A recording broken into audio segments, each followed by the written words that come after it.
Hello friends, welcome back again in E notes. तो thermal engineering and gas dynamic TEGD का unit 1 हम पढ़ रहे थे, डेट इज़ स्टीम जनरेटर। तो पार्ट 4 में हम पढ़ेंगे अब हाई प्रेशर बॉयलर। इससे पहले हमने देखा था हाई प्रेशर बॉयलर क्या होता है, लो प्रेशर बॉयलर क्या होता है। ठीक है, तो हाई प्रेशर बॉयलर में 4 टाइप के बॉयलर आते हैं। तो सबसे पहला जो बॉयलर है हमारा लेमंट बॉयलर, इस पर हम डिस्कस करेंगे। ओके। और बाकी अगर आपको हमारे नोट्स चाहिए, लेटेस्ट अपडेट चाहिए, जो भी चाहिए, आप मेरे वेबसाइट पे विजिट कर सकते हो। That is www.earsys.wixsite.com/e-notes।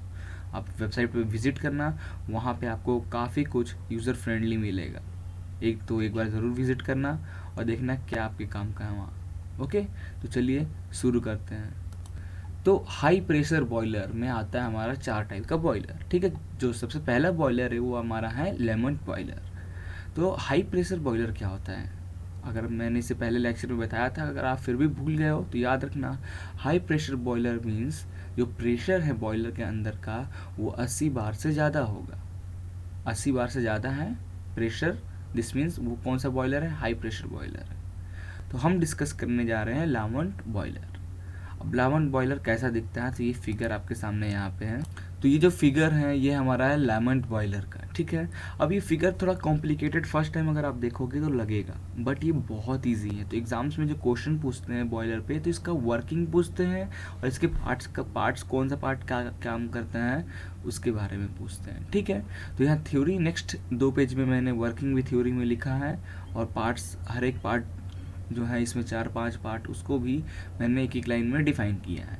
तो थ्योरी पार्ट आप वीडियो पॉज करके लिखना चाहोगे तो लिख सकते हो, अदरवाइज़ मैं यहाँ पे एक्सप्लेन करूँगा, आप समझ जाओगे। ठीक है, तो देखो मैंने किया क्या एक्चुअली में, ये बॉयलर हम मैंने बनाया कैसे। ये बॉयलर बनाने के लिए, लेमन बॉयलर बनाने के लिए सबसे पहले मैंने एक ये एक्सटर्नल पार्ट बनाया।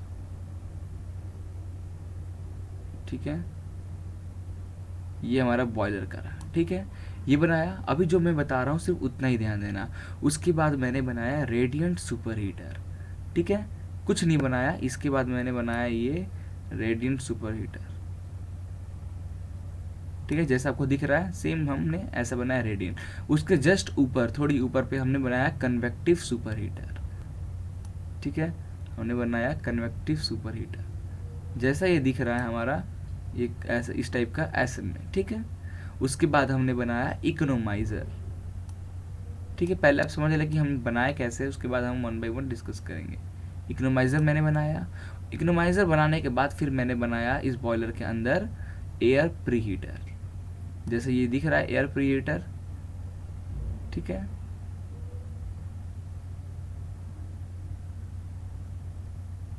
एयर प्री हीटर बनाया। ये चारों पार्ट बनाने के बाद, वैसे तो बॉयलर में बहुत सारे पार्ट्स होते हैं। ठीक है, इतने ज़्यादा पार्ट्स होते हैं जो आप सोच भी नहीं सकते हो। ठीक है, सेफ्टी के लिए कितने सारे पार्ट्स यूज़ होता है। तो फिलहाल जो मेन पार्ट्स हैं हमारे बॉयलर का यही रहता है। ठीक है, अब ये काम कैसे कर रहा है। ठीक है, अब थोड़ा एक बार वर्किंग में बताता हूँ, उसके बाद फिर मैं आपको यूज़ बताऊँगा। ठीक है, तो इसे करते हैं कट। देखो अब क्या होता क्या है, ये कोल्ड एयर है, ये हमारा ब्लोअर है। कोल्ड एयर जो बाहर का एटमॉस्फेरिक एयर है, कोल्ड एयर को क्या करता है, शक करता है और कहाँ भेजता है, हमारा एयर प्रीहीटर में। एयर प्रीहीटर में क्या होता है, जो एयर कोल्ड एयर है थोड़ा हॉट हो के फर्नेस में जाता है, ताकि फर्नेस का जो टेम्परेचर है बढ़े, फर्नेस की जो आग है बढ़ाए उसको। ठीक है, और ये जो फर्नेस है, अब देखो बहुत सारे आपको टीचर्स ये नहीं बताए होंगे भाई फर्नेस है कहाँ बॉयलर में। अब देखो इंटरनली बॉयलर होगा, तो फर्नेस हमारे इस बॉयलर के यहाँ पे, बॉयलर के अंदर यहाँ पे बना होगा एक एरिया, और यहाँ पे हमने कोल रख के आग लगा दिया है, और इससे हीट निकल रहा है, जो ये जो फ्लू गैसेस निकल रहे हैं वो गर्म है, वो हमारे इकोनोमाइज़र में जा रहा है, एयर प्रीहीटर में जा रहा है, कन्वेक्टिव सुपर हीटर में जा रहा है, ऐसे ऐसे पास होकर फिर ये एग्जॉस्ट गैस बाहर निकल जा रहा है। एक तो ये, या फिर दूसरा हम बॉयलर के बाहर कोल को बंद कर रहे हैं। ठीक है, तो यहाँ पे किया। नाउ नेक्स्ट है अब फीड पंप वाटर, हमने वाटर लिया, तो ये हमारा फीड पंप है। ठीक है, फीड पंप क्या किया, वाटर को सक किया और कहाँ भेजना है, इकोनोमाइज़र में। इकोनोमाइज़र में भेजना, इकोनोमाइज़र भी एक क्या करता है, वाटर का टेम्परेचर थोड़ा सा बढ़ा देता है। ठीक है, एकदम मैक्सिमम नहीं बढ़ाता है, बट इकोनोमाइज़र का काम क्या है, जो जो भी टेम्परेचर वाटर जो आ रहा है उसकी टेम्परेचर को बढ़ा देना। तो यहाँ पे इकोनोमाइज़र में कुछ अमाउंट ऑफ वाटर क्या है, स्टीम में चेंज हो जाते हैं। ठीक है, उसके बाद ये निकलते हैं और आके आ जाते हैं किसमें, स्टीम एंड वाटर ड्रम में, जिसमें स्टीम और वाटर ड्रम में क्या होता है, वाटर नीचे की ओर आ जाता है और स्टीम हमारा ऊपर रहता है। ऐसे ही है ना। तो मैंने यहाँ लिखा भी है, ये प्रोसेस 1 था, ये प्रोसेस 2, ना प्रोसेस 3 वाटर आया, प्रोसेस 4 हमारा इकोनोमाइज़र के बाद आके इसमें वाटर अलग और स्टीम अलग हो गया। फिर प्रोसेस 4 के बाद प्रोसेस 5, 4 के बाद इधर नहीं जाएगा, 4 के बाद 5 में आओ। अब यहाँ से वाटर जो होगा, फर्दर जो वाटर इसमें बचा रहेगा वो वाटर फिर नीचे आएगा, फोर्स सर्कुलेटिंग पंप, ये इसे बोलते हैं हमने फोर्स सर्कुलेटिंग पंप। इससे पहले डिस्कस, फोर्स सर्कुलेटिंग पंप का मतलब होता है फोर्सली वाटर को शक करके यहाँ दोबारा भेजना, मतलब ये वाटर बचा रहेगा। देखो यहाँ से हमने भेजा, ये भी एक तरह का हीटर है इकोनोमाइज़र, यहाँ से भेजा फिर भी हमारा कुछ अमाउंट ऑफ वाटर रह गया, तो उस वाटर को हमने फोर्सली किसमें भेजा, रेडियंट सुपर हीटर में, with the help of force circulating pump. तो रेडियंट सुपर हीटर में क्या किया, उसको और एकदम हीट सैचुरेटेड स्टीम में बदल दिया, वाटर को सैचुरेटेड स्टीम में बदल दिया। उसके बाद क्या हो गया, अब जितना अमाउंट ऑफ वाटर यहाँ आया था बहुत कम अमाउंट, अब यहाँ पे आके बहुत कम अमाउंट ऑफ मॉइस्चर और स्टीम ज़्यादा है, सैचुरेटेड स्टीम आया और वापस फिर 7th प्रोसेस में हमारा स्टीम एंड वाटर ड्रम में आ गया। अब यहाँ पे वाटर कम है और स्टीम ज़्यादा है। अब ये स्टीम जो है उसमें भी थोड़ा बहुत मॉइस्चर रहेगा क्योंकि वो अभी स्टीम एंड वाटर ड्रम में है। ठीक है, फिर वहाँ से जो स्टीम है, स्टीम का वेट कम होता है तो वो ऊपर है, वाटर की डेंसिटी नीचे है, ज़्यादा है इसलिए नीचे है ड्रम में, तो वो स्टीम क्या होगा, ये 8 जो है, 8 जो ट्यूब है, 8 आपको दिख रहा है, इस ट्यूब से आएगा कन्वेक्टिव सुपर हीटर में। ठीक है, अब कहीं कहीं क्या करते हैं कि इसमें रेडियंट सुपर हीट से डायरेक्ट कन्वेक्टिव सुपर हीटर में भेजते हैं, उसके बाद यहाँ भेजते हैं और उसके बाद फिर एक तो सुपर हीटर लगाते हैं और फिर हमारे टरबाइन में भेजते हैं। तो आप जैसे चाहे वैसे बना सकते हो, बस अब समझ लो। ठीक है, तो रेडियंट सुपर हीटर से हमने यहाँ भेजा और यहाँ से जो मॉइस्चर है स्टीम में थोड़ा बहुत, जो भी थोड़ा बहुत कुछ 5-10% अमाउंट में मॉइस्चर है स्टीम में, उसको मैंने क्या किया, सुपर हीटर में भेज दिया। तो यहाँ पे क्या किया, सुपर हीटर में जो सैचुरेटेड स्टीम है, सुपर हीटेड बहुत ज़्यादा हीट हो गया, तो वो सैचुरेटेड स्टीम इसमें लेटेंट हीट, सेंसिबल हीट यहाँ पे आया, तो क्या हुआ, उसका फेस टोटली चेंज।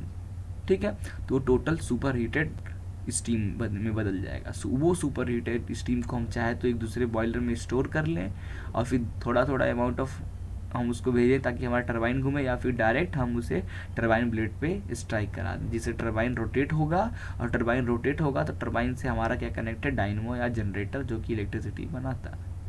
ठीक है, तो ऐसे हमारा ही काम करता है। अब इकोनोमाइज़र क्या है, रेडियंट सुपर हीटर क्या है, कन्वेक्टिव सुपर हीटर क्या है, ये हम नेक्स्ट स्लाइड में देखते हैं ना। तो कभी कभी क्वेश्चन जब पूछता है तो बोलता है उसके पार्ट्स को डिफाइन करो और वर्किंग वे लिखो।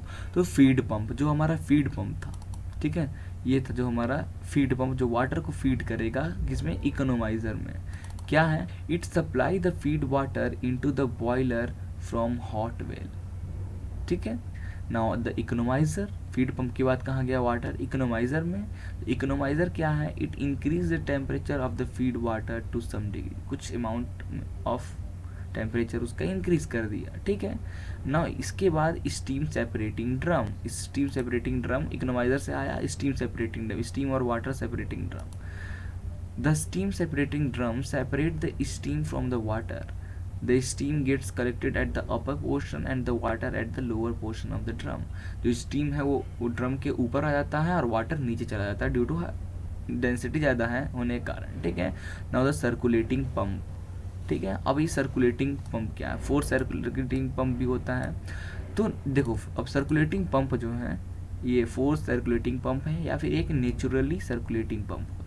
नेचुरली सर्कुलेटिंग, नेचुरली है क्या है, नॉर्मल जो वाटर की जो प्रेशर पे है उस प्रेशर पे धीरे धीरे उसी प्रेशर से आएगा, बट फोर्स सर्कुलेटिंग पंप में उसको एकदम फोर्सली यहाँ पे भेज रहा है, एकदम तेजी से प्रेशर उसका वो चेंज हो रहा है।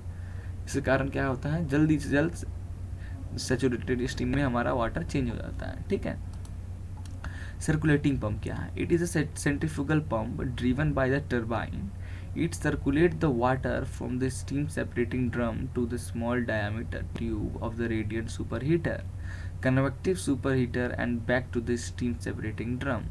क्या किया, यहाँ से लिया, शक किया, उसके बाद इसको भेजा रेडिएंट सुपर हीटर में, वहाँ से फिर उसने किसमें कन्वेक्टिव सुपर हीटर में भेजा, कन्वेक्टिव सुपर हीटर के बाद फिर इसमें भेजा, उसके बाद फिर एक सुपर हीटर में जाएगा, और ऐसा एक प्रोसेस था, ऐसा हम बना सकते हैं। बट एक और है, रेडिएंट में भेजे, रेडिएंट के बाद हमने क्या बोला, दोबारा स्टीम में भेजा, फिर उससे हमने सुपर हीटर में भेजा और वो टरबाइन में चला गया। तो ऐसे 2-3 तरीके से आप बना सकते हो यहाँ पे, ठीक है। और इसका डायग्राम ऐसा है, कुछ लोग इसका डायग्राम कैसे बनाते हैं, वो इकोनोमाइज़र को ऐसे बना देंगे, ऐसे करेंगे, और लाइन डायग्राम जैसे दिस इज द इकोनोमाइज़र, ये हो गया हमारा ड्रम, ठीक है। ड्रम से ये आया, ये पंप लगा देंगे ऐसे, और पंप के बाद से फिर बोल देंगे कि ये हमारा क्या है, रेडिएंट सुपर हीटर, फिर यहाँ से इसमें जोड़ देंगे, और फिर यहाँ से इसको बोल देंगे हमारा है कन्वेक्टिव सुपर हीटर। तो ऐसे हमारा बॉयलर रेडी हो गया। तो इसे लाइन डायग्राम बोलते हैं, और ये चला गया हमारे टरबाइन में, ठीक है। तो ये लाइन डायग्राम आप ऐसे भी आप बना सकते हैं, ठीक है। ये हम थोड़ा समझाने के लिए इतना अच्छा बना है, अदरवाइज आप लाइन डायग्राम में डायरेक्ट आप ऐसे बना सकते हैं। नाउ सर्कुलेटिंग पंप क्या होता है, समझ में आ गया। नाउ उसके बाद है हमारा रेडिएंट इवापोरेटर। रेडिएंट इवापोरेटर ये वाला पार्ट, रेडिएंट इवापोरेटर क्या करता है, देखो, it evaporate the water steam mixture with the help of radiation, with the help of radiation, heat का जो हीट निकल रहा है कोल से, उसके रेडिएशन से क्या हो रहा है, वाटर और स्टीम को अलग कर रहा है, हीट कर रहा है वाटर को, तो स्टीम बन रहा है ना। उसके बाद है कन्वेक्टिव इवापोरेशन। कन्वेक्टिव इवापोरेशन ये वाला part, convective, it change the mixture of steam and water into saturated steam through convective mode of heat transfer. क्या करता है कन्वेक्टिव इवापोरेटर या फिर रेडिएंट इवापोरेटर, वो जो स्टीम मिक्सचर है वाटर और स्टीम को, उसको सैचुरेटेड स्टीम में बदल देता है, ठीक है, ताकि वो फर्दर प्रोसेस कर सके। उसके बाद हमारा सुपर हीटर, जैसे कि मैंने बताया था, इसके बाद हमने यहाँ बता दिया, लगा दिया, और या फिर हम कर सकते थे इससे ज्वाइन कर देते, उसके बाद इससे ज्वाइन कर देते, और उसके बाद हम यहाँ पे एक सुपर हीटर ऐसे लगा देते, और फिर वो इससे चल जाता, ठीक है। हम ये भी कर सकते हैं, ठीक है। तो सुपर हीटर जो कि यहाँ बात हो रहा है वही है सुपर हीटर, जो थोड़ा बहुत मॉइस्चर हो हमारे स्टीम में, उसको टोटली सुपर हीट करके, इतना ज़्यादा गर्म करके उस टोटली स्टीम बदल देगा, ठीक है। It super heated, it superheats the steam to the desired temperature from striking on the turbine blade। इतनी desired temperature जो चाहिए कि टोटली स्टीम मतलब कोई मोशन ना, उस टेम्परेचर तक उसको स्टीम को हीट करेगा। उसके बाद क्या कहाँ भेज देगा, टरबाइन ब्लेड्स पे, जिससे हमारा इलेक्ट्रिसिटी जनरेट होता है। ऐसे ही हमारा वर्किंग भी इसका लिखा हुआ है, जैसे जो मैंने एक्सप्लेन किया आपको, सेम टू सेम यहाँ पे रिटन में है।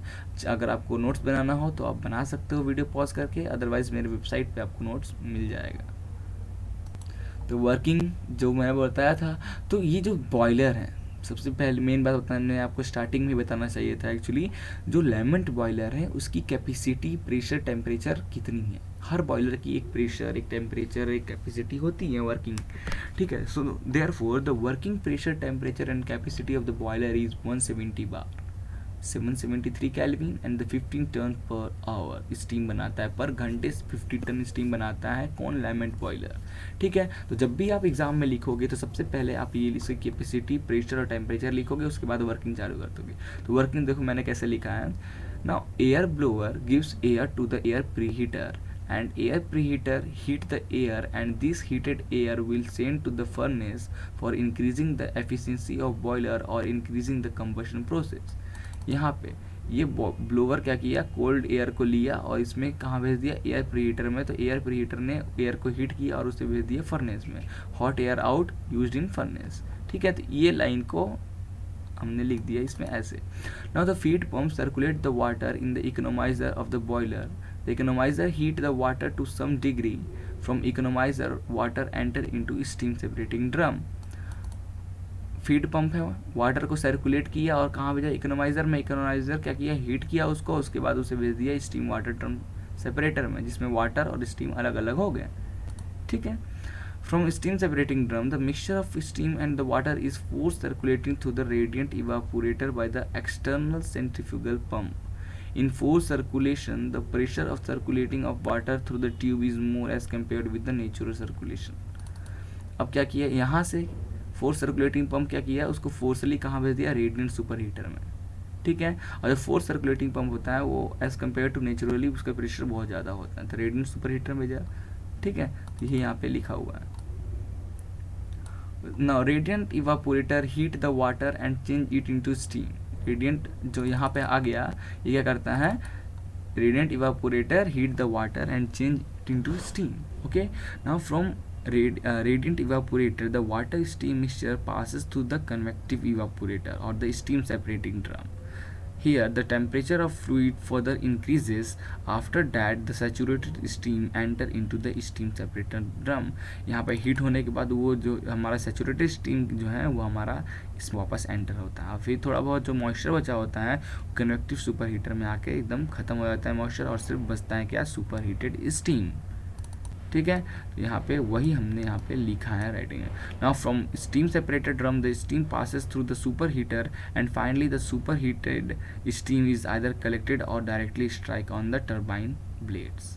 ओके, तो ये था हमारा मेन ना। उसके बाद एडवांटेजेस और डिसएडवांटेजेस क्या है हमारे लेमेंट बॉयलर का। तो लेमेंट बॉयलर का एडवांटेजेस ये हैं कि वो बहुत small diameter tubes are use so that the high heat transfer maintain. जो इसका ये डायमीटर है, यहाँ के बाद जो ये डायमीटर है ये बहुत पतला डायमीटर कम है, तो उसके कारण क्या होता है, जो हीट एक्सचेंज होता है वो बहुत अच्छा होता है। Now it can be easily started, बहुत इजीली स्टार्ट हो जाता है। देखोगे आप कुछ ज़्यादा है नहीं, एक बार पंप चालू कर दो तो ये ऑटोमेटिक काम करना, फीड कर दो यहाँ पे कोल तो ऑटोमेटिक काम करना चालू हो जाएगा। हाई स्टीम जनरेटिंग कैपेसिटी, इसकी स्टीम जनरेटिंग कैपेसिटी ज़्यादा होती है, ठीक है। And this boiler can be resembled with the natural circulating boiler. हमने क्या किया, अभी यहाँ पे फोर्स सर्कुलेटिंग पंप यूज़ किया है, हम यहाँ पे नेचुरली इसको भेज देंगे, डायरेक्ट कनेक्ट कर देंगे नेचुरली, तो वो हमारा नेचुरली हो जाएगा, ठीक है। And it design is simple, इसकी जो डिज़ाइन है वो बहुत सिंपल है, जैसे कि मैंने अभी ये दिखाया। और एक डिसएडवांटेजेस है इस बॉयलर का, जो नेक्स्ट बॉयलर हमारा बेंसन बॉयलर बनेगा वो क्यों बनाया गया, इसमें कुछ प्रॉब्लम हुई तभी तो बनाया गया। तो इसमें प्रॉब्लम हुई थी, तो प्रॉब्लम क्या हुई थी इस बॉयलर में, देखिए there is a bubble formation at the surface of the tube in this boiler, due to this reduces the transfer rate of the steam. अब देखो यहाँ पे स्टीम है, वाटर स्टीम अलग अलग है, उसके बाद ये सैचुरेटेड स्टीम जब आएगा इसमें, तो हो सकता है यहाँ से बाद सैचुरेटेड स्टीम इस पाइप में या इस पाइप किसी पाइप में क्या करेगा, बबल्स बनने लगेगा, हीट होने के कारण बबल्स बनेगा। तो बबल्स या फिर सॉल्ट डिपोजिशन भी होता है, तो बबल्स के कारण क्या होता है, स्पेस यहाँ पे कम होता है, इस पर कैविटी बनते हैं, आपका पाइप खराब होता है, उसके कारण क्या होता है, जो हीट ट्रांसफ़र जो होना चाहिए वो नहीं हो पाता है, ठीक है। तो इसको रिमूव करने के लिए हम बेंसन बॉयलर बनाते हैं, ठीक है। ओके, तो नेक्स्ट लेक्चर में हम बेंसन बॉयलर का जब डिस्कस करेंगे तो एक बार फिर हम डिसएडवांटेजेस लेमेंट का डिस्कस करेंगे और फिर हम बेंसन डिस्कस करेंगे। ओके, तब तक के लिए thank you and please like and share it and don't forget to subscribe it.